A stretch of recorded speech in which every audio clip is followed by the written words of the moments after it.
ജനുവരി അങ്ങനെയല്ലേ, ഡിസംബർ ജനുവരി നല്ല സമയമാണ് നമ്മൾ ഇപ്പോൾ എടുക്കുന്നത്.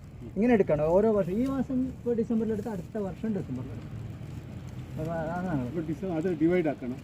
ഡിവൈഡ് ആക്കണം, തേനും എടുക്കണം, ഇതിൻ്റെ പണി എല്ലാം എടുക്കും. ഇതിൻ്റെ ഉള്ളിൽ പൂപ്പൽ വാസിച്ചുകൊണ്ട് ഈ പെട്ടി തന്നെ മാറ്റണം. ഈ പെട്ടി വെക്കാൻ പാടില്ല. നല്ല പെട്ടിയാണെങ്കിൽ ഇതിൽ തന്നെ ഒന്ന് വെക്കാം.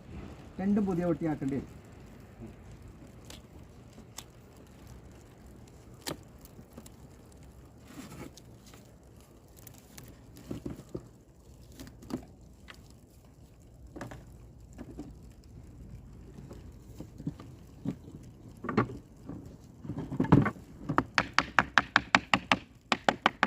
അതിങ്ങനെ തട്ടിക്കൊണ്ടിരുന്നോടാ. ഒരു തട്ട് തട്ടിയിട്ട് അതിനൊരു ഗ്യാപ്പ് കൊടുക്കണം. അപ്പോൾ ഈ റാണി ഇപ്പോൾ നമ്മൾ തട്ടുന്ന സമയത്ത് റാണിക്ക് ഭയങ്കര പേടിയായിട്ട് ഒരു ഭാഗത്തെ ഓടും. ആ ഓടുന്ന സമയത്ത് റാണി നമ്മൾ തട്ടുന്നത് നിർത്തിയിട്ടാകുമ്പോൾ മെല്ലെ ആ ബ്രൂഡ് ചേമ്പറിലേക്ക് റാണി മടങ്ങി വരും. നമ്മൾ ഇതെടുക്കുമ്പോൾ റാണീനെ നമുക്ക് വേഗം കിട്ടും. 1.5 മിനിറ്റ് കൊണ്ട് റാണീനെ നമ്മൾ കണ്ടെത്തണം ഈ പെട്ടിയിൽ.